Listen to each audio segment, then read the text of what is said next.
मज़हबी भाईचारो, असांजी सकाफ़त, सिंधु दरिया असांजी मईशत जे उनवान हेठि मुख़्तलिफ़ सियासी समाजी तंज़ीमनि मेन नाके खां प्रेस क्लब ताईं रैली कढी आहे। सिंध टीवी न्यूज़ सदाईं सिंधी माण्हुनि जो आवाज़ बणियो आहे।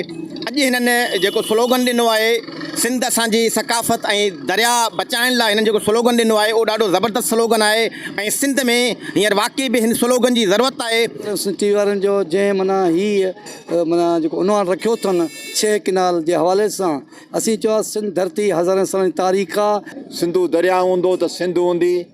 सिंध धरती 5000 साल रखंदड़ हिकु शाहकार तारीख़ आहे। सिंध अमन रवादारी सेकुलर सोच वारी धरती आहे। सिंध प्यार महिमान नवाज़ी सूफ़ियुनि जी धरती आहे। 6 कैनाल जेका सो ठाहिया था वञनि, उन्हनि जी असां सख़्तु लफ़्ज़ में मज़म्मत कयूं था। कैनाल था ठहनि, इहे न ठहनि असांजी इहा माना गुज़ारिश न त सिंधी माण्हू आहिनि। 6 कैनाल ठहनि पिया, सिंध खे तबाह करण जी जेका साज़िश कई वई आहे वफ़ाक़ी हुकूमत तरफ़ां, इहा साज़िश नाक़ाबिले क़बूल आहे। सिंधु दरिया जेको आहे उहो सिंध जी शहरग आहे, जंहिं ते कंहिं बि क़िस्म जा डैम क़बूल न आहिनि। कैमरामैन असलम आज़ाद सां गॾु